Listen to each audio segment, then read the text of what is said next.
केशव माधव गोविंद बोले मुकुंद माधव गोविंद बोले मुकुंद माधव बोलो सच्चिदानंद भगवान की जय।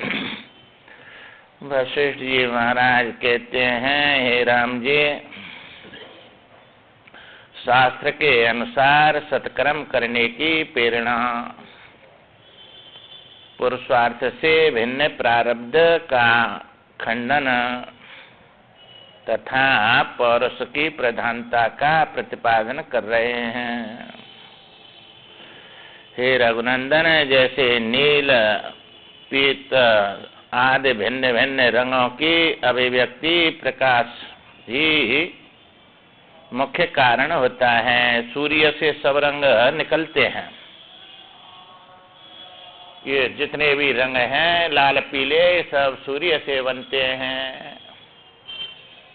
इसलिए जिसमें कोई रंग नहीं होता है उसी में सब रंग होते हैं। सूर्य में कोई एक रंग नहीं है। सफेद होता तो ये लाल पीले कहाँ से आते हैं? क्योंकि रूप सब जितने भी हैं वे तेज से बनते हैं। सूर्य का स्वरूप तेज है, इसलिए वही रूप में दिखता है। ये जितने भी फूल हैं चाहे रंग हैं वे सब सूर्य से बने हैं, इसलिए कोई रंग नहीं है उसमें, इसलिए सब रंग उसी में हैं, उसी से अभिव्यक्त होते हैं। मुख्य कारण है उसी प्रकाश शास्त्र के अनुसार मन वाणी और शरीर द्वारा व्यवहार करने वाले अधिकारी पुरुषों के समस्त पुरुषार्थों की सिद्धि में उत्साह पूर्वक प्रवृत्ति ही प्रधान साधन है।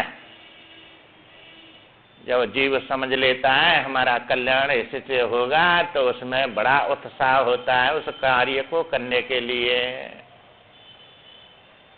और उस कार्य को जब उत्साह से मन से करता है तो सफलता मिलती है उसको। मनुष्य केवल मन से ही किसी वस्तु की इच्छा करता है, शास्त्र अनुसार कर्म से नहीं। वह पागलों की सी चेष्टा करता है, उसकी वह चेष्टा केवल मोह के कारण होती है, मोह में डालने वाली होती है। इसलिए मनमानी नहीं करना है, शास्त्रमानी करना है।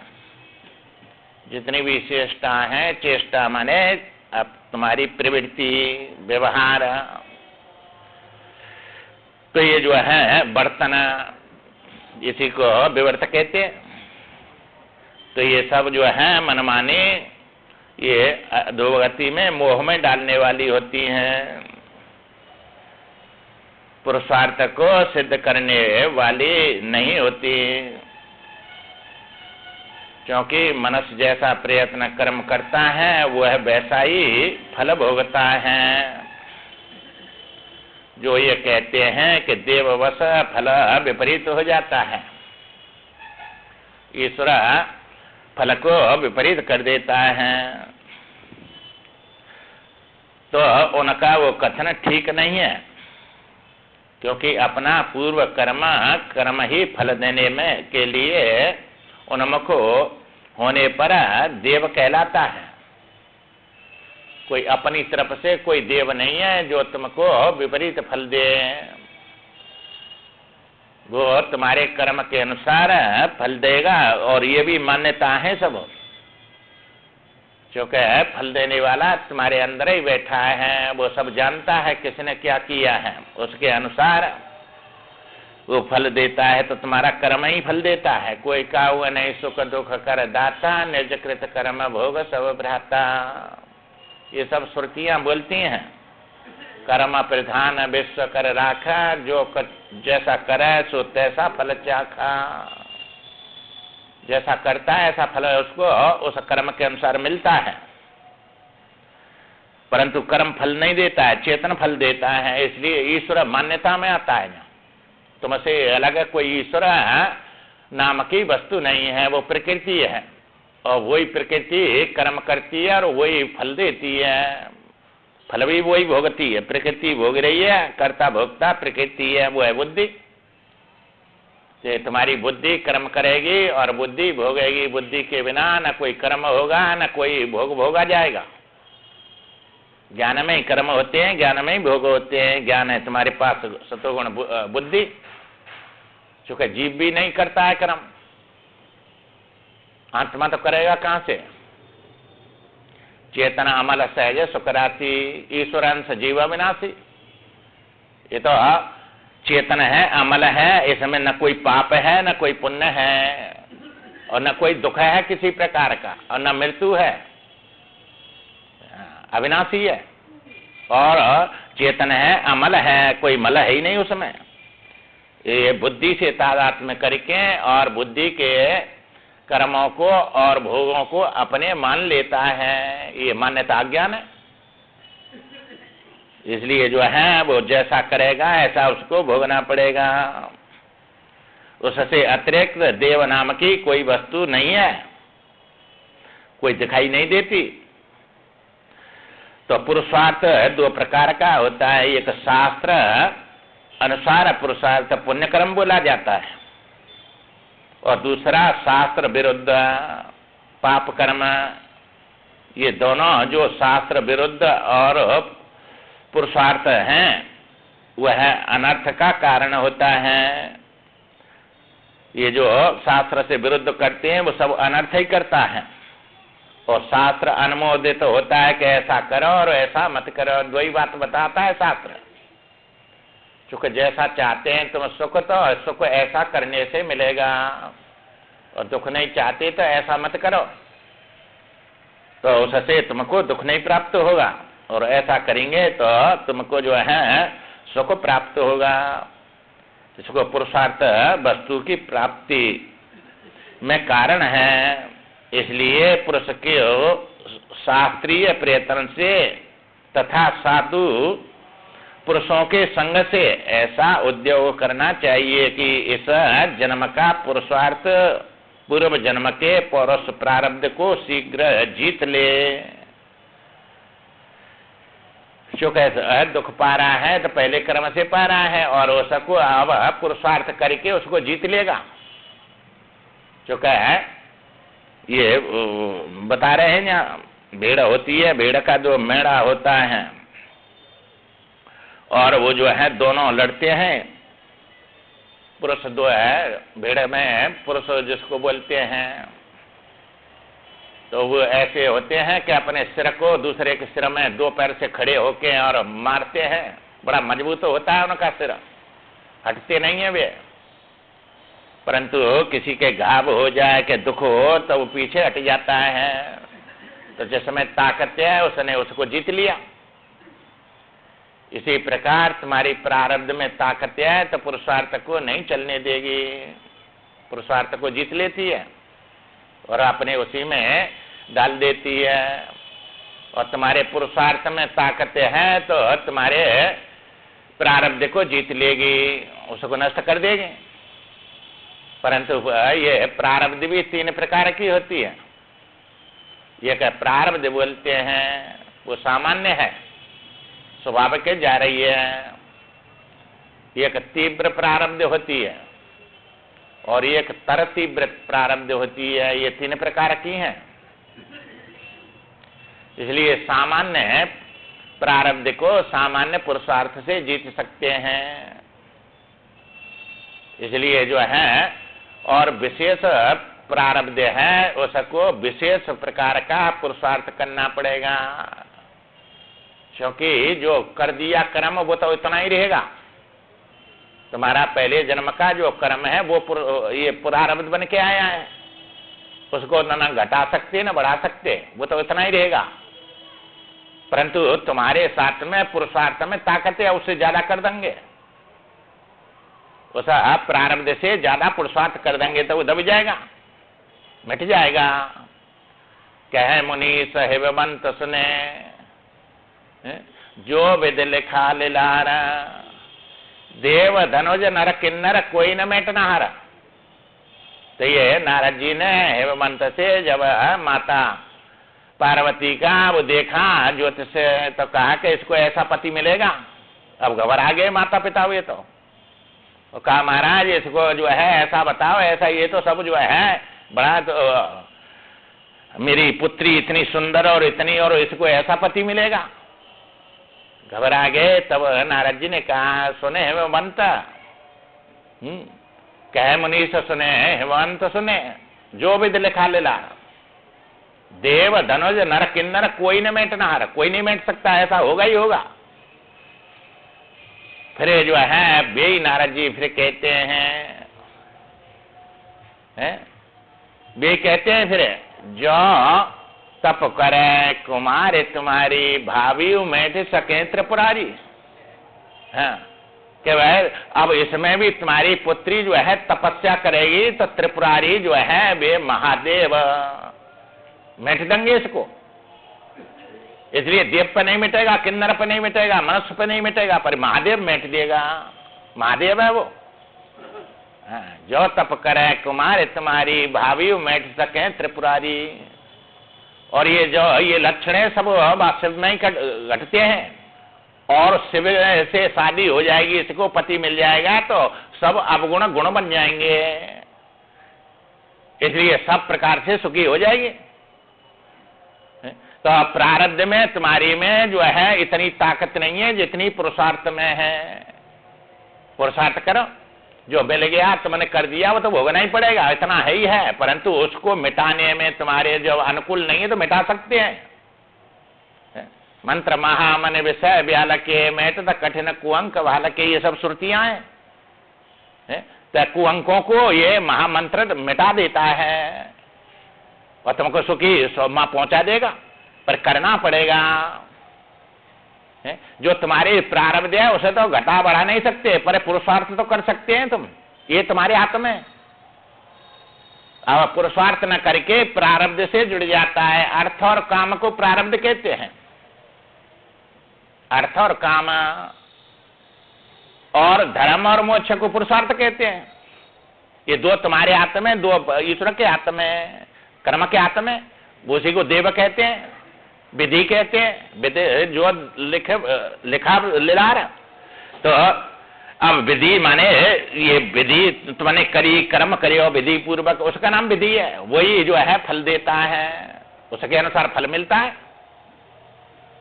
इसलिए जो है वो पुरुषार्थ तुम्हारा जब धर्म अर्थ और काम के साथ जोड़ दिया तो तुम्हारा जो है बस जो मिलना है वही मिलेगा, पर पुरुषार्थ तुम्हारा नहीं होगा। वो अब कर्म किया नहीं तो दरिद्री बनेंगे, दरिद्री बनेंगे तो पुरुषार्थ किया नहीं, पर अपना जीवन उसके साथ में जोड़ दिया और वो तो जितना मिलना है उतना ही मिलेगा, तो तुम्हारा व्यर्थ गया जीवन। तुम्हें तो ये पुरुषार्थ करना था, धर्म का आश्रय लेना था। धर्म का आश्रय लेंगे तो अपने इस जीवन को भी जो है वो दुख को मिटा देंगे पुरुषार्थ से, और परलोक बना लेंगे, कितना बड़ा लाभ कर लेंगे। और नहीं दोनों को मिटाया, इसको तो शांति मिली नहीं रही है, क्योंकि जितना मिला है उसमें संतुष्ट नहीं है, और जो है ज्यादा मिल नहीं सकता तो उसके लिए तड़पता रहता है, और उनसे तृप्ति होती नहीं है। इसलिए अपने जो है पुरुषार्थ में नहीं करता है तो प्रारब्ध में जो है अर्थ काम के साथ जीवन है बर्बाद कर देता है। ये कर्म किया नहीं और कर्म नहीं किया तो जो है वो कहां से मिलेगी, जो वस्तु मिलता है सब कर्म से मिलती है। कर्म ही नर पावत नहीं, सकल पदार्थ हैं जगमाई। तो ये कर्म पहले नहीं किए थे इसलिए नहीं मिल रहे हैं, अब करेंगे कर्म तो आगे मिल जाएंगे, ये तुम्हारे हाथ में है। इसलिए पुरुषार्थ का आश्रय लेकर दांतों से दांतों को पीसते हुए तत्परता पूर्वक प्रयत्न में लगे हुए पुरुष को अपने शुभ पुरुषार्थ के द्वारा विघ्न करके लिए उद्यत पूर्वक जन्म के अशुभ पौरुष को जीत लेना चाहिए। ये जो अशुभ आ रहे हैं, दुख दे रहे हैं, उनको जीत लेना चाहिए। उद्योग पूर्व माने अपने पुरुषार्थ करके, वह पूर्व जन्म का पुरुषार्थ प्रारब्ध मुझे प्रेरित करके विशेष परिस्थिति में डाल देता है। इस प्रकार की बुद्धि को बलपूर्वक कुचल देना चाहिए, क्योंकि तुम्हारे से ज्यादा वो पूर्व जन्म का पुरुषार्थ बलवान नहीं है। इसलिए जो तुम करेंगे भी आलसी लोग होते हैं, जो प्रारब्ध पर छोड़ देते हैं, जो ईश्वर करेगा वो होगा, हमारे कर्म में लिखा है वो ही होगा, इसलिए प्रयत्न नहीं करते, भी आलसी हैं, क्योंकि वह प्रत्यक्ष प्रयत्न से अधिक बलवान नहीं है। ये कह रहे हैं तुम्हारा पहला कर्म प्रारब्ध है, अप्रत्यक्ष कर्म से बलवान नहीं है, अब तुम में बहुत बल है और कुछ भी कर सकते हैं। तब तक प्रयत्न पूर्वक उत्तम पुरुषार्थ के लिए सचेष्टा रहना चाहिए, चेष्टाओं के साथ रहना चाहिए, जब तक कि पूर्व जन्म का अशुभ पौरुष स्वयं पूर्ण शांत न हो जाए। ये अशुभ जो आया है, दुख में तड़प रहे हैं, ये पुरुषार्थ से इसको दबा सकते हैं, शांति प्राप्त कर सकते हैं। और पुरुषार्थ करेंगे तो वो दुख दिखेगा ही नहीं, वो भी सुख बन जाएगा और आगा तुम्हारा परलोक सुधर जाएगा। इसलिए जैसे अपने द्वारा कल घटित हुए दोष का आज प्रायश्चित कर लेने पर नाश हो जाता है। कोई पाप कल बन गया, आज तुमने उससे ज्यादा प्रायश्चित कर दिया, भगवान का जप कर दिया, तो कल का पाप नष्ट हो गया। जो कहे भूल से ऐसा हो गया था, अब नहीं करेंगे और ये हमसे गलती से हो गया, और आज उसके लिए ज्यादा प्रयत्न करेंगे तो वो नष्ट हो जाएगा, भोगना नहीं पड़ेगा, नहीं बड़ा भारी दुख देगा आगे जाके, उसको नष्ट कर देते हैं। उसी प्रकार इस जन्म के गुणों से, शुभ पौरुष से जन्म पूर्व जन्म का दोष अशुभ पौरुष अवश्य नष्ट हो जाता है, इसमें कोई संशय नहीं है।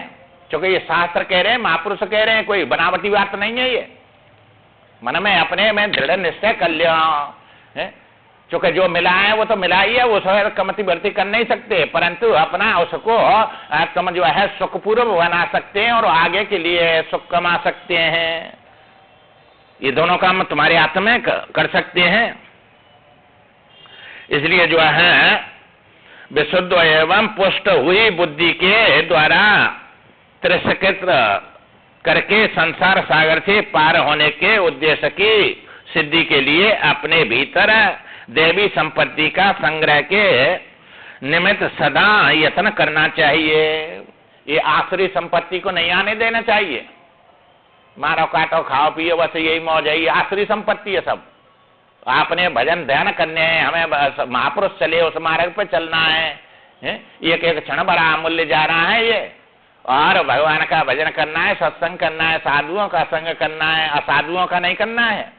क्योंकि ये है संत संग अपवर्ग कर कामी भव कर पंथ, ये तो संसार में डालने वाले हैं, संसारी लोग कामी है, ये इनका संग करेंगे तो नरक में चले जाएंगे, और संतों का करेंगे तो नरक से छूट जाएंगे, मुक्ति प्राप्त कर लेंगे। इसलिए उसके लिए देवी संपत्ति का संग्रह करना चाहिए। उद्योग शून्य आलसी मनुष्य गधों के समान गए बीते हैं, पशु के समान है वे, क्योंकि आलसी हैं, वे पुरुषार्थ करते नहीं है, अपने जीवन में बर्बाद कर रहे हैं। जैसे गधा भजन ढोने के लिए, मार खाने के लिए ये सब जीवन जी रहा है, ऐसे ही वे भी इसी के लिए जी रहे हैं। मनसत्व आना चाहिए और पुरुषार्थ करना चाहिए। पुरुषार्थ तुम्हारे हाथ में, ये दो काम मनुष्य में ही है, तीसरे में नहीं है, गधा में थोड़े ही है। वहां तो ये कहिए प्रारब्ध ही प्रारब्ध है, उसको समाप्त कर रहा है भोग के, और इसके साथ में तुम नहीं करेंगे तो तुमने उसी के समान अपना जो है ये जीवन बिता दिया प्रारब्ध में। पुरुषार्थ नहीं किया तो ये पशु के समान है। अतः स्वयं भी उद्योग छोड़कर उन्हीं की श्रेणी में तुलना में नहीं जाना चाहिए। अपना उद्योग पुरुषार्थ छोड़ के पशुओं की श्रेणी में नहीं जाना चाहिए। मनुष्य है, इसमें ये शास्त्र तुम ही समझेंगे, उसको कितना भी समझाओ वो समझेगा ही नहीं, उसकी बात ही नहीं है। न उसको जो है बुद्धि है समझने की पशु में, मनुष्य में बुद्धि है। और इसके लिए ये सब शास्त्र बता रहे हैं। तो ये माया ईसन आपको जान कही सो जीव, तो ये जीव है और जीवों में मनुष्य सबसे श्रेष्ठ है। इसी में ज्ञान कर्म होता है, इसी में ज्ञान रहता है। इसलिए इसको जानना चाहिए कि हमको क्या करना है जीवन में। चूंकि हमारा कर्म एक एक क्षण में हो रहा है, न करना भी कर्म होता है, करना भी होता है, और उसमें शुभ भी होता है, अशुभ भी होता है। ये सब कर्म है। एक क्षण भी नहीं रहता है कर्म किए बिना, और एक क्षण भी नहीं रहता है दुख सुख भोगे बिना। पूरा ये दोनों साथ चल रहे हैं, एक साथ दुख सुख भी हो रहे हैं तुम्हारे, और जो है ये नए कर्म भी जमा हो रहे हैं। तो अपने दुख सुख तो तुम न चाहेंगे तो भी भोगने पड़ेंगे, परंतु ये सत्संग तो तुमको करना पड़ेगा। भगवान नहीं लाएगा यहाँ, न भगवान कराता है न करता है। ये तो बताता है, केवल यहाँ बता रहे हैं। ये सब ये वशिष्ठ जी नहीं बोल रहे हैं, ये शास्त्र बोल रहे हैं, वेद बोल रहा है। वेद की बातें हैं ये। वेद ईश्वर का स्वरूप है, ज्ञान स्वरूप है। ईश्वर ज्ञान बोल रहा है। इसलिए इस लोक और परलोक दोनों की सिद्धि में कारण है पुरुषार्थ। यहाँ भी शांति देगा, परलोक को बना देगा। पुरुषार्थ की को रूपी प्रयत्न का आश्रय लेकर संसार रूपी गड्ढे से स्वयं बलपूर्वक निकल जाना चाहिए। ये बड़ा गड्ढा है, इसमें बड़े दुख ही दुख भर रहे हैं संसार में। उछलता है, डूबता है। ये है उछल सागर बताया, ये सागर है। उछलना माने जन्म लेना, डूबना माने मृत्यु। तो इसमें और तड़फता है उसको जब तक वह में तैरता रहेगा और कहीं आधार मिलता नहीं है, हर समय दुखी रहता है। वैसे इसी में दौड़ता रहता है। अपने शरीर को प्रतिदिन नाश होता हुआ समझे। एक एक क्षण में नाश जा रहा है कि नहीं, इसका हो रहा है। एक एक क्षण में नष्ट हो रहा है ये। इसलिए तो अनित्य बताया, जो क्षण क्षण में नष्ट हो उसको अनित्य कहते हैं। और इसमें रहने वाला नित्य है जीव। अब वो इनके कर्मों के फलन ने भोगता है। वो मर जाए तो कुछ करने की जरूरत नहीं, जीव कहाँ मरता है। ये तो शरीर धारण करता है, कर्म के अनुसार बदलता रहता है। तो इसलिए जो है प्रति जो है शरीर का नाश होता दिन देखे और पशुओं के समान आचरण का त्याग कर दे। ये पशुओं के समान उसी में लगा रहता है, चिंतन में लगेगा, उसी में वह प्राप्त हो जाए, वह प्राप्त हो जाए। वैसे भगवान का भजन में लगे, इसका चिंतन नहीं करे। जैसा चिंतन करते हैं ऐसी वासना बन के अंदर बैठ जाती है और वो जबरदस्ती उस पर लगाती है। फिर इसलिए भोग करता है 1 मिनट और जो है चिंतन करता है उसका कितना 4-6 घंटा 10-12 घंटा तक लगा ही रहता है उसी में। उससे जब तक भोग ने किया तब भी चिंतन करेगा, ऐसा करूंगा बड़ा मजा आएगा, उसी चिंतन में लगेगा। और कर लिया फिर भी उसी का चिंतन करेगा, बड़ा मजा आया, बड़ा जो है ऐसा अच्छा लगा, ऐसा फिर करूंगा, और उसी में अपने है वो चिंतन में लगा रहता है। तो ये पशु वाला चिंतन है, सब ज्ञान नहीं है उसमें। तो सत्पुरुषों के योग्य आचरण व्यवहार का आश्रय ले, जैसे कीड़ा घाव में पीव आदि आस्वादन करके ही अपना जीवन बिता देता है, उसी प्रकार मनुष्य को घर में स्त्री पुत्र धन और आदि द्रव्य युक्त कोमल तुच्छ पदार्थों का संचय किंचित आस्वादन लेकर संपूर्ण पुरुषार्थ के साधनभूत आयु को भस्म नहीं कर देना चाहिए। ये सब यत किंचित मिले, थोड़ी देर को सुख देने वाले, ये रहने वाले थोड़े ही हैं सब। और इनसे क्या है, तृप्ति तो होती नहीं है। और सब जीवों में सब कीड़ा मकोड़ा सबको मिल रहे हैं। इसलिए इस समय अपने उसको पुरुषार्थ को माने नहीं बर्बाद कर देना चाहिए। यत किंचित है, ये तो द्रव्य आदि का 2 रोटी मिलेंगी और भी खानी है, और ज्यादा तो खा नहीं सकते, कितना भाई कमा ले। तो अपने लिए कमाना है कि दूसरों के लिए कमाना है? ये भजन ध्यान सत्संग तुम्हारी कमाई है ये, और तुम्हारा दूसरा नहीं बांटेगा कोई, तुम्हें कोई सुख देगी जे। और दूसरे संपत्ति तो दूसरे बांटते हैं, दूसरे भोगते हैं उसको, तुम्हारे काम की नहीं है। तुमने कर लिया परंतु ये जो है समझता नहीं है। भगवान ने कैसी बुद्धि दी आप है, और पढ़ा लिखा खूब नौकरी लग गई। अब नौकरी लग गई, पेंशन हो गई, पेंशन हो कि दूसरी नौकरी खोजता है। ये भगवान ने दिया है तुमको, बैठे खाओ, अब भजन करो भगवान का, और नहीं करेंगे तो वो पेंशन मिल रही है बड़ा दुख देगी। ये भगवान ने इसीलिए पेंशन दी है कि भाई तुमको जो है भजन करना है, कमाना नहीं है। कमा के रख दिया, खूब बंगला बना दिए, खूब धन संपत्ति कर दिया, जिनका लेना देना था वो सब चुका दिया। अब पेंशन से तुमको जो है बस है कुछ करना नहीं भजन के सिवाय, भजन करना है। दूसरी नौकरी खोजते हैं, वह छोड़ी नहीं मिली तो और दूसरे काम में लग जाते हैं, तमाम दुनिया भर के उनमें लगते हैं। दो रोटी खानी है, कमा के खा लिया और रख दिया, और खूब जो है भगवान सरकार दे रही है अब खूब मुफ्त का, और ये मुफ्त का नहीं है, बड़ा महंगा पड़ेगा फिर आगे जाके भजन नहीं किया तो। कितनी कृपा कर दिया तुमको, जो है नौकरी लगा दिया, धन संपत्ति खूब दे दिया, और अब मुफ्त में मिल रही है सब पेंशन। उसको जो है धर्म खाते में लगाओ और अपने जो है भजन करो, खूब खाओ और खिलाओ उससे। अब इसलिए उसके लिए चूंकि मुफ्त का माल नहीं है, अब वो मुफ्त का माल समझते हैं उसको, जो है काम तो करना नहीं पड़ता है। इसलिए उसकी जगह पे अब जो पैसा ले रहे हैं तो उसका भजन करना चाहिए, शुभ कर्म में लगाओ अपने जीवन को। अब चूंकि है चौथे पन निरप जाए कहना ना, संत कहे ऐसी नीति दशाना ना, अपनी प्रवृत्ति छोड़ के अब निवृत्ति पे हो जाओ। अब निवृत्त हो जाएंगे तो बड़ी संपत्ति कमा के ले जाएंगे, और नहीं बड़ी दुर्दशा होगी आगे जाके, ये सब बता रहे हैं ये। इसलिए अपना जीवन सुधारना है, ये मानव जीवन को व्यर्थ नहीं गवाओ, गमा देना चाहिए। शुभ पुरुषार्थ से शीघ्र ही शुभ फल की प्राप्ति होती है, अशुभ से पुरुषार्थ से सदा अशुभ फल ही मिलता है। इन शुभ अशुभ पुरुषार्थों का सिवाय देव नाम की कोई दूसरी वस्तु नहीं है। ये तुम कर रहे हैं वही भोगना पड़ेगा। अब देव अपनी तरफ से थोड़े वही देव बन के तुम्हारे सामने आ जाता है, तुम्हारा ही कर्म तो तुम्हारे सामने दुख सुख दे रहा है, कोई दूसरा थोड़ा ही है। वही कर्म तुम्हारे सामने आएगा। सब स्वप्न में कौन दूसरा है कि तुम्हारे कर्म ही निकल के दुख सुख दे रहे हैं, वहां वही कर्म ही निकल के दे रहे हैं भी, सब बन गए तुम ऐसे ही, यहाँ सब वही है। इसलिए कोई देव नाम की वस्तु नहीं है। इसलिए जो है इन्हीं का नाम देव या प्रारब्ध है। तुम्हारे कर्मों का नाम कैसा किया तुमने, शुभ अशुभ, वे देव या प्रारब्ध बन के तुमको फल देगी। इसलिए पहले पुरुषार्थ के द्वारा विवेक का आश्रय लेकर आत्मज्ञान रूपी महान प्रयोजन वाले शास्त्रों का विचार करना चाहिए। ये जो आत्मज्ञान के ये शास्त्र है, इनका पहले तो विचार करना चाहिए।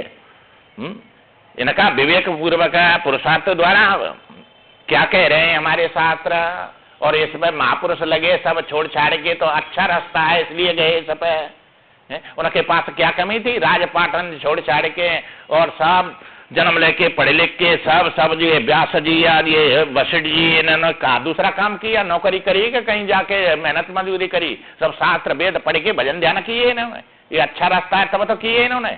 कितना कमाते जब इससे सुख हो तो अब रोटी तो उनको जब भी मिली, या हम लगे रहते पूरे जीवन तब भी रोटी खाते और भजन किया तो भी रोटी मिल रही है उनको। जो चाहते हैं वही चीज मिलती है और उनसे अच्छी मिलती है। जो कमा रहे हैं रात दिन वे कितना दुख उठा रहे हैं और वे कितने सुख में रहते हैं भगवान का भजन करके। कोई आपत्ति नहीं, कोई चिंता नहीं, कोई किसी प्रकार का दुख नहीं, और फिर भी सबसे श्रेष्ठ जो है लोगों को प्राप्त होते हैं। ये लोक भी बन जाता है, परलोक बन जाता है। तो ये तो बिना विचार के जा रहे हैं, इसमें ढेर चाल है, दौड़ रही है, भाग रही है, ज्ञान तो है नहीं। इसलिए शास्त्र ही अपने बतलाएंगे हमको क्या करना है, ये सुनने हैं। जो शास्त्र के अनुसार अपनी श्रवण मनन आदि चेष्टाओं द्वारा साधन नहीं करते और चित्त में विषयों का ही चिंतन करते रहते हैं, उन मूढ़ पुरुषों की अत्यंत दूषित भोग इच्छा को धिक्कार है। बार बार धिक्कार दे रहे हैं ऐसे लोगों को जो शास्त्र का चिंतन न करके अपने जो है उस काम क्रोध लोभ मोह के उसमें लगे रहते हैं, अपने जीवन को बर्बाद करते रहते हैं। ये जो है ये मूढ़ लोग हैं, ज्ञान नहीं है, विवेक नहीं है उनके अंदर। इसलिए पूर्वोक्त पुरुषादि यदि सत्कर्म के अनुष्ठान अनुकूल तथा सत्संग और सदाचार से युक्त होता है तो वह परमात्मा साक्षात्कार अपने फल को देता है। वही परमात्मा अपना प्रयत्न पूर्वक किया सत्संग के द्वारा समझ के, तब वही परमात्मा जो फल है, ये असली फल तो परमात्मा ही है, चुका है वही तत्व है। तो माया छाया एक सी बिरला जाने कोई, ये तो संसार सब छाया माया है। तो तुम जैसे तत्व है, तुम्हारी छाया कोई तत्व थोड़ी है। तो परम फल तो तुम्हारा जो है वही है परमात्मा, वही तुम्हारा स्वरूप है। उसी की प्राप्ति के लिए मनुष्य शरीर मिला है और वो जो है उससे मिलेगा प्रयत्न से। क्योंकि खड्डा में पड़े हैं तो इसमें से निकलना पड़ेगा, विवेक रूपी रस्सी निकालेगी। विवेक चाहिए इसमें से निकलने का। कैसे खड्डा में पड़े हैं और कैसे इसमें भयंकर दुश्मन भरे हुए हैं, नोचते हैं, खाते हैं, सब शांति से रहने नहीं देते। इसलिए यह उसका स्वभाव है। अन्यथा सत्य शास्त्र के प्रतिकूल तथा सत्संग और सदाचार से रहित होने पर उससे परमात्मा साक्षात्कार परम फल की सिद्धि नहीं होती।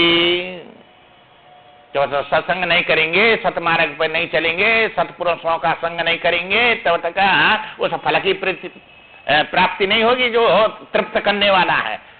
ये सब भूख बढ़ाने वाले फल हैं सब, जो जो जो तुमको मिल रहे हैं सब भूख बढ़ रही है इनसे। ये भूख को समाप्त नहीं करते हैं और ये भूख को सबको समाप्त कर देगा। जिससे भूख समाप्त हो वो काम करना है और वो मन शरीर में ही होगा। या जीवन है मत बर्बाद करो, कैसे कैसे उनको याद करो। ये तो याद नहीं है, याद आ जाए तो बिना ही कहने लग जाएगा। कैसे कैसे दुख पाए पीछे, कैसे कैसे योनि में गया, कैसे कैसे रोया चिल्लाया और कितना तड़पा और कैसे दुख पाए। उनसे निकलने के लिए बड़ी कृपा करिए, भगवान ने मनुष्य शरीर दिया कि अब के समझ के इससे निकल जा। कबहु के करे करुणा नर देहि देत ईश बिना हेतु सनेही।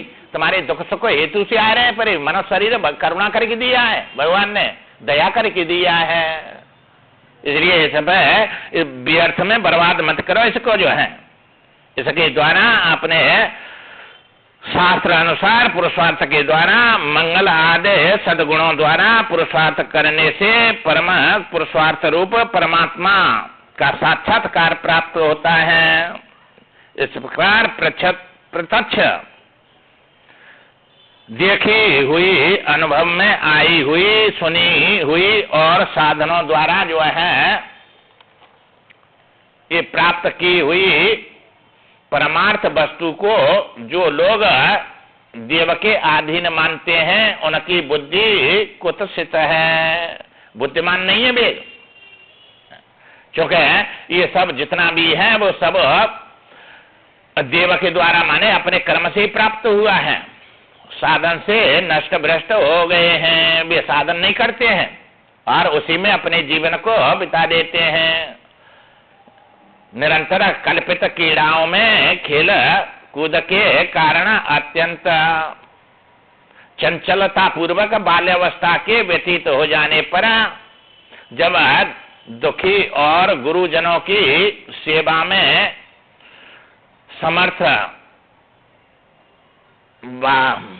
बहुदंड से अलंकृत यौवन अवस्था का आश्रय आरंभ हो जाए, तभी मनुष्य को पद पद पर पदार्थों के ज्ञान से विशुद्ध बुद्धि होकर सत्पुरुषों के सत्संग संग से अपने गुणों द्वारा दोषों को विचार पूर्वक करना चाहिए कि क्या क्या दोष है हमारे में, क्या क्या गुण हैं और कैसे मार्ग पे चलना है। ये सब जवानी में जो है, चूंकि बच्चा में तो बोध ही नहीं होता है, अब जवानी अवस्था में विचार करके और सदगुरु के पास जाकर सत्संग में जाकर अब विचार करना चाहिए। विचार पूर्वक दोषों की को त्याग करके गुणों को ग्रहण करना चाहिए। ये बात वशिष्ठ जी राम जी से सुना रहे हैं।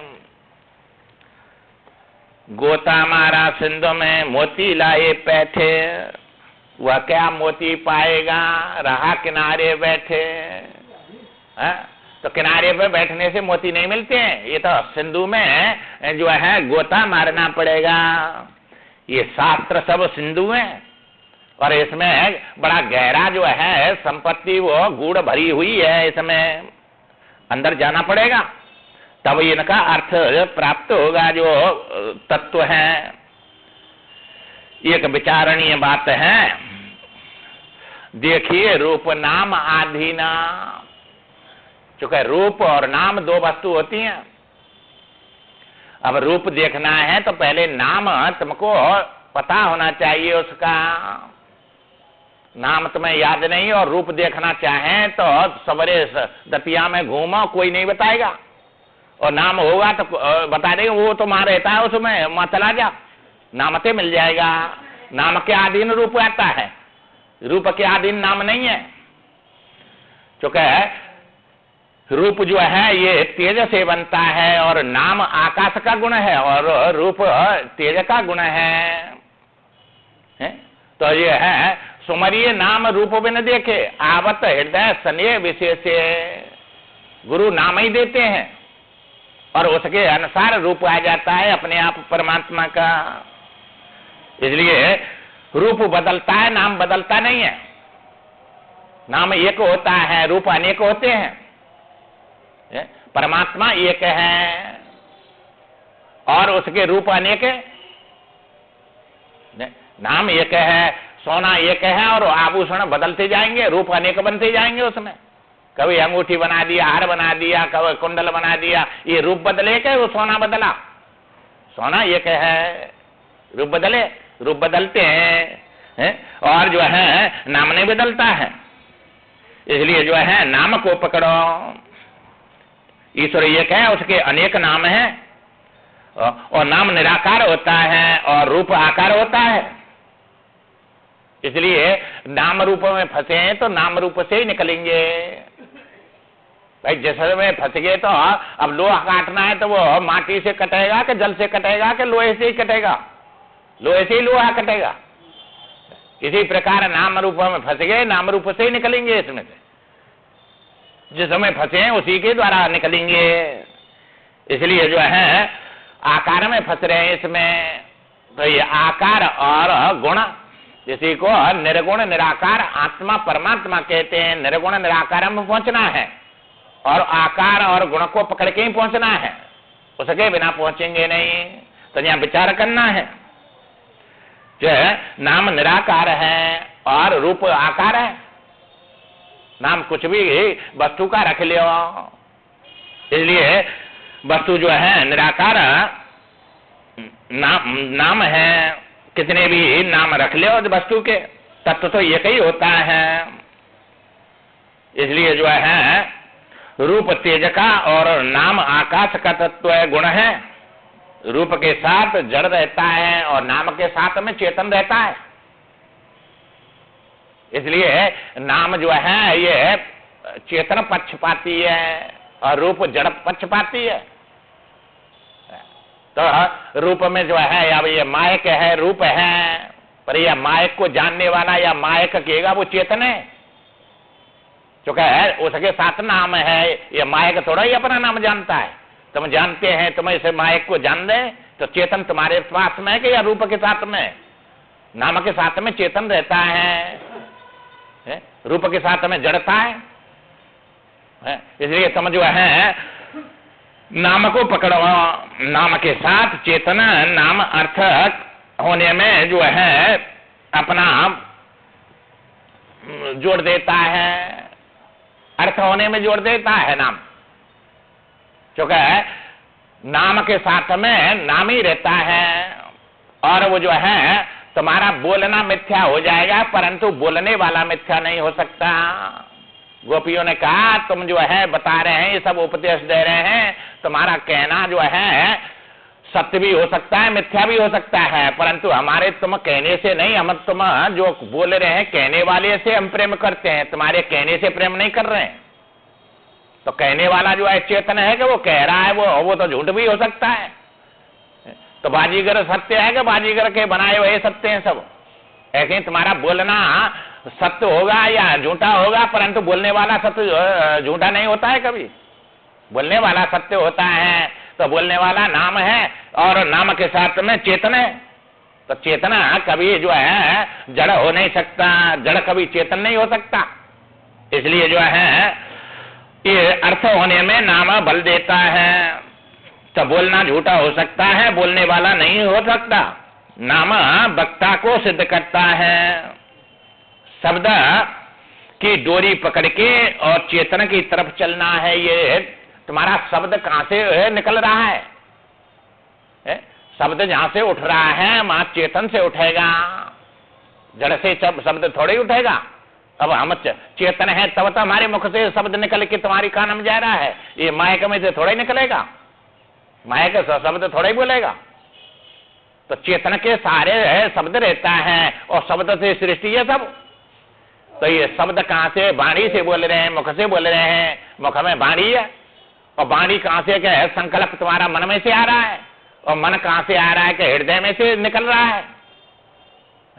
और हृदय में से है तुम्हारी जो है, हृदय माने भाव, भाव में से सब निकलता है। और वो भाव और अभाव जो है चेतन के आश्रय रहते हैं। तब शब्द पैदा हुआ वो चेतन में से हुआ। तो जो चेतन आत्मा है उसी का प्रकाश या इंद्रिय में है के और बाहर जा रहा है, वही विषय के रूप में ज्ञान बन के विषय बन जाता है। विषय नाम की कोई वस्तु नहीं है, वो ज्ञान ही विषय के रूप में बन गया। इसलिए तो ये सब मिथ्या है, क्योंकि वही सत्य है। क्योंकि वो चेतन ही, अब ये नाम रूप तुम्हारे जो बने हैं सब विषय बने हैं। दृष्टा से दृष्टि अलग नहीं, दृष्टि से दृश्य अलग नहीं। इसलिए दृष्टा ही तो दृष्टि से दृश्य बन के दिख रहा है। अब नाम पकड़ के अब तुम्हारे इंद्रिय के विषय में नहीं जाना है बाहर। ये प्रकाश जिससे जिधर से आ रहा है उधर लौटना है पीछे को। ओम ओम कहते हैं तो ओम कहां से उत्पन्न हुआ उसको देखना है, हृदय में पहुंचना है। और हृदय में भाव में से तुम उस नाम के साथ नाम ही रहता है, वो नाम ही चेतन है। वहां से तुम्हारा नाम उत्पन्न हुआ। और उसको जो है उस समय अपनी स्थिति, उसका नाम आत्मा है, वो तुम्हारा स्वरूप है। उससे अलग ये सब रूप बने जब, और नाम रूप ये सब मिथ्या हो गए, और वही नाम और वो नामी मई मिलेंगे तुम्हें, और इसके इंद्रिय के विषय में नहीं मिलेंगे। इंद्रिय के विषय तो छाया है उसकी, वही जो है उधर तुमको मुड़ना है। तो ये बहिर्मुख नहीं बनना है इंद्रियों के विषय में। आत्मा परमात्मा नहीं है। आत्मा परमात्मा जो बुद्धि जिसके आश्रय है, मां आत्मा परमात्मा है। चेतन के आश्रय जड़ रहता है, जड़ के आश्रय चेतन नहीं रहता है। ये जड़ चेतन को कहां जानेगा? चेतन जड़ को जान रहा है। तो ये चेतन के आश्रय जड़ मायक दिख रहा है कि ये मायक तुमको देख रहा है? ये ज्ञान है, ये ऐसे ज्ञान है, इनका नाम सत्संग होता है। कहां कितना विचार करके कहां पहुंचा रहे हैं। ये कैसे वो समय पड़ा है, फूल रहा, मिथ्या में है, दौड़ रहा है, भाग रहा है। ये सब जड़े हैं, सब जड़ चेतन ये जो दोनों बने हैं ये सब बनावटी चेतन जड़े हैं। बाजीगर के समान, बाजीगर भी तो कबूतर बना के उड़ाता है, बोलता है, चलता है, सब दिखाता है। हाथी बना दिए और सब जो है दिखा रहा है। तो बनाने वाला जो है चेतन है कि बनने वाले चेतन है भी? ये सब बनावटी चेतन है, मायाकृत चेतन है सब। वो चेतन तुम्हारा जो है स्वरूप है। तो उसका जो है उद्गम चेतना की तरफ, शब्द का उद्गम जहां से हो रहा है वो चेतन से हो रहा है, उधर मुड़ो। तो इसी का नाम है वाल्मीकि भाई ब्रह्म समाना। उलटा नाम जपा जग जाना, उलट के उसी को नाम के साथ में नाम ही के साथ पहुंच गया। अब ये प्रकाश जल रहा है, माइक बोल रहा है, कहां से आ रहा है? पावर, पावर होश से आ रहा है। वहां से एक कनेक्शन जुड़ा हुआ है, वहां से कट जाए तो यहाँ आएगा ही नहीं। इसी प्रकार तुम्हारा नाम व आत्मा से जुड़ा हुआ है। शब्द वहां से कट जाएगा तो यहाँ नाम बोलेगा ही नहीं, ना कोई मना बोलेगा ना वाणी बोलेगा, सब समाप्त हो जाएंगे। वहीं से उद्गम हो रहा है सबका, वो तत्व है। और उसको प्राप्त करके फिर जो है ये सब दुखों से छूट जाता है। जन्म मृत्यु सब प्रकार के दुखों से पार हो जाता है। उधर उसकी तरफ जो है मुड़ना है, और उसका प्रसार जो है जड़ जड़ की तरफ नहीं करना है अपने इंद्रियों के द्वारा, ये जड़ है सब विषय, विषय की तरफ नहीं दौड़ना है। नाम की डोरी पकड़कर चेतना तक पहुंचना है। ये नाम के साथ में चेतना अपने हृदय में, जहां चेतना नाम उठ रहा है वहां से जैसे तरंग उठती है पानी में से, ऐसे चेतन में से ये शब्द उठता है। इसलिए तो एको बहुत श्यामी, ये संकल्प किया एक हूं बहुत रूप हो जाऊं, इच्छण किया तो इच्छण जड़ में नहीं होता है, चेतन में होता है। और चेतना अपने अंदर है, बाहर नहीं है। तुम जन्म जन्म खोजते रहो, ईश्वर परमात्मा आत्मा बाहर नहीं मान, जड़ के सिवाय कुछ नहीं मिलेगा। चूंकि स्वयं सिद्ध चेतन होता है, आत्मा स्वयं में पाएगा, एकदम में नहीं पाएगा। परमात्मा सब जो है एकदम सब जड़ होते हैं। तो चेतन तक पहुंचो। यह आत्मा चेतन का प्रकाशक प्रकाश आपकी चित्त की वृत्ति से मिलकर वह ज्ञान बनकर विषय के रूप में भासने लग जाता है। ये इंद्रिय में है के और ज्ञान बन के, और ज्ञान ही तो विषय के रूप में दिखता है। ये मायक बाहर है और ये मायक का शब्द तुम्हारे उसमें है, वाणी में, मुंह में, और इनका संबंध बुद्धि में है। ये मायक और तुम्हारे जो है बुद्धि में जो ज्ञान है वे दो नहीं है। वो ज्ञान ही तुम्हारी जो है वाणी में आके और ये मायक के रूप में दिख रहा है। क्योंकि ये मायक है, छोड़ के तुम जो है अब घर जाएंगे और घर भी देखेंगे अपने ज्ञान को, मायक को जो है बुद्धि के द्वारा, तो वो बुद्धि में से निकल के तुम्हारा बाहर दिखने लग गया कि नहीं। जैसे स्वप्न में तुम मायक देखेंगे तो ये बुद्धि में से निकल के बाहर स्वप्न में दिख गया कि नहीं। तो ये मायक और ज्ञान दो वस्तु नहीं है, ये कही है, वो ज्ञान ही विषय के रूप में दिखता है। जैसे प्रकाश ही सने में आप अग्नि पानी दिख रहा है, द्रव्य नहीं है वहां जो है, जब प्रकाश ही अग्नि पानी के रूप में दिखता है पर्दा पे, सिनेमा के पे। ऐसे ही ये तुम्हारा ज्ञान ही निकल के विषय के रूप में ये साफ दिख रहा है, जो को कुछ बना है ये स्वप्न के समान, इसलिए भासने लग जाता है। जैसे वर्षा का जल है, वर्षा काल में सूर्य के प्रकाश में और धनुष बन जाता है, देखा कि नहीं तुमने जो है? तो प्रकाश में रंग दिखने लग जाते हैं, तीन रंग उसमें, पीला और हरा और लाल, ये तीन रंग का धनुष बन गया। और वो कहाँ क्या रहा, प्रकाश की जो है उसमें ही जल की किरणों में से और धनुष रूप में दिखने लग जाता है, रूप बन गया वो तेज, तेज के कारण धनुष के समान भासने लग जाता है। तो वहां कोई धनुष है क्या? वो तेज ही जो है, ज्ञान ही तुम्हारा जो है वो धनुष के रूप में दिख रहा है, कोई और वस्तु है मां, वही बन गया। इसलिए इंद्रियों के सहारे बाहर विषय की तरफ मत जाओ, जिधर से ज्ञान का प्रवाह आ रहा है उधर पीछे मुड़ो। अब ध्यान करते हैं, जो कल्पना में जाते हैं उसको बनाते हैं, अंधकार में ठूसेंगे या प्रकाश में ठूसेंगे अपने को। तो अंधकार परमा और प्रकाश थोड़ा ही आत्मा चेतन परमात्मा। अंधकार और प्रकाश को देखने वाला है कि अंधकार प्रकाश है? जाने जैसे बोल दिया ऐसे बस करने लग गए और विचार करते नहीं है। ध्यान कर रहे हैं, किसका ध्यान कर रहे हैं यही पता नहीं है। साक्षी का कर रहे हैं, दृष्टा का कर रहे हैं। दृष्टा देखता है कि जो देखता है, साक्षी जानता है कि जानने में आता है। बता दिए और उनका करने लगे, जैसे बता दिया बोल दिया, विचार करने की कोई जरूरत नहीं, उसी में लग जाते हैं। पीछे मुड़ो, शब्द के उद्गम की ओर चलो, नाम से आगे नाम ही है। जैसा नाम ओम बोल रहे हैं, ओम जो है नाम है, और उसका जो है चौथी अवस्था में जो चेतन है वो नाम ही है। नामी तक नाम की डोर पकड़ के पहुंचना है, तब तुम्हारा कल्याण होगा। जब वो हो तब तो पाएगा। इसलिए हो सके राम जी वहां तक नहीं पहुंचेगा तब तक ये जो है जीव या संसार के दुख से नहीं छूट सकता।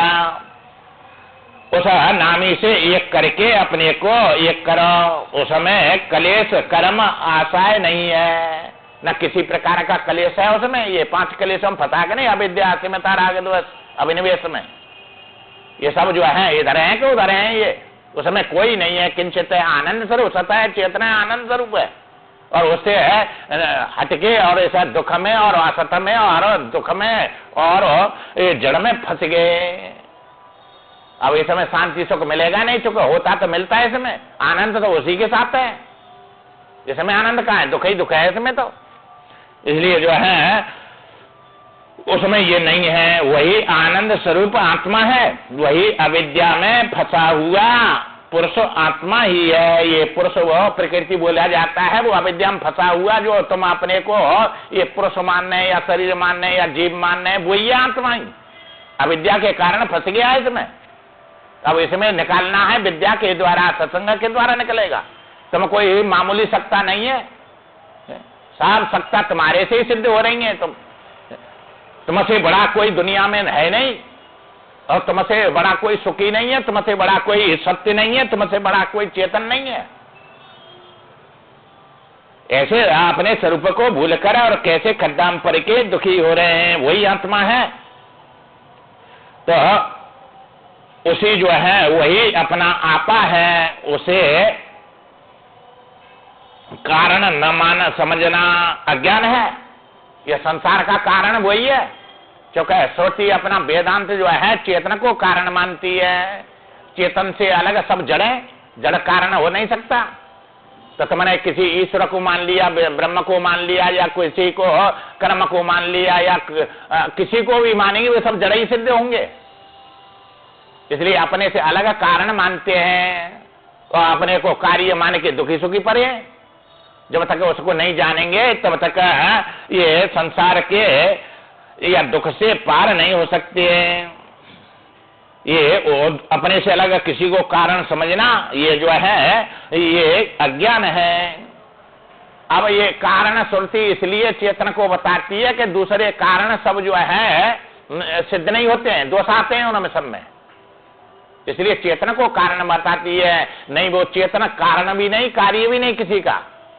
तो कारण सिद्धि के लिए नहीं बोलती है श्रुति, दूसरे कारणों को मिटाने के लिए बोलती है। इसलिए नचिकेता ने पूछा कि नहीं, वो कार्य भी नहीं किसी का, कारण नहीं, उस तत्व को बताओ। तब वो तत्व आत्मा ही है। इसलिए वो किसी का कारण भी नहीं, कार्य भी नहीं, और उसके बिना दूसरा कोई कारण नहीं है, वही कारण है। अपने बनाए हुए जाल में आप ही फंस गया। जैसे मकड़ी अपना जाल बनाती है, उसमें फंस जाती है और फिर निकल नहीं जाता है, वो मर जाती है उसी में। ऐसे ही अपना जाल बनाया है, उसी में फंस गया है। उसे अलग कारण, उससे अलग कारण मानोगे तो श्रद्धा से उसे चेतन कह सकते हो, अन्यथा विचार से तो जड़ ही सिद्ध होगा। कितना भी विचार कर लो तुम, जो है चेतन बना नहीं सकते उसको। आपने सब जड़ चेतन देखे वहां स्वप्न में, अब एक भी चेतन बता दो वहां से जग के वो चेतन है। उससे पूछो भाई हमने बातचीत करी तो क्या बात है, बताओ उसको, बताएगा वो। तो तुम्हारा बनावटी चेतन था क्या, वो जो है चेतन था, सब बनावटी चेतन थे। ऐसे ही तुम्हारे जो है सब बिना विचार के चेतन मानो, चाहे श्रद्धा से उसको ईश्वर मानो, कुछ भी मानो, ये श्रद्धा से अनुमान से तुम मानते हैं। मान्यता अज्ञान है, अमानित तो ज्ञान है। तुम माने तब भी है, न माने तब भी है। तुम श्रद्धा करें तब भी है और न करें तब भी है। तुम श्रद्धा से सिद्ध नहीं, मान्यता से सिद्ध नहीं, का पड़ोसी अड़ोसी से सिद्ध नहीं है। जो किसी भी प्रमाण से सिद्ध न हो और किसी प्रमाण से जिसका निषेध न हो, उसका नाम सत्य होता है, चेतन होता है। तुम किसी प्रमाण से सिद्ध नहीं है, तुम जो है कोई प्रमाण से सिद्ध करे, तुमको जो है भाई पड़ोसी ये पूछे जाए मैं हूं कि नहीं, अरे कोई बतावे चाहे नहीं बता, तुम तो है ही है। तुम किसी प्रमाण से और किसी प्रमाण से तुम्हारा निषेध नहीं होगा। और इन चेतना को सिद्ध कर रहे हैं शास्त्र और निषेध कर रहे हैं इनका, तब वही सत्य होती है जो किसी प्रमाण से सिद्ध न हो और किसी से निषेध न हो, वो तुम्हारा स्वरूप है। बस चेतन को कोई न निषेध कर सकता है, न कोई प्रमाण से सिद्ध कर सकता है। ये जीव तो तुम्हारी वृत्ति से सिद्ध हो रहा है, वृत्ति बिना जीव कहां है। इसलिए ये तो प्रमाण से सिद्ध है। तो जो प्रमाण से सिद्ध होता है वो प्रमाण से कट जाता है।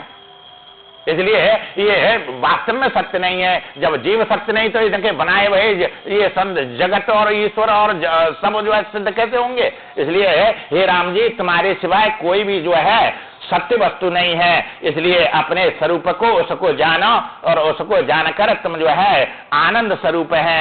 और इस सब दुख में और सुख में और या संसार में असंग रूप सर्वथा वर्तमानोपि न च भूयो से जाए थे, बस समझ लिया तो ये तुमको जो वैराग के कारण दुख हो रहा है कोई सब समाप्त हो जाएगा, सब में सम हो जाएंगे, समता आ जाएगी। इसलिए वो तुम्हारा स्वरूप है। आगे विचार कल करेंगे। श्रीमन नारायण नारायण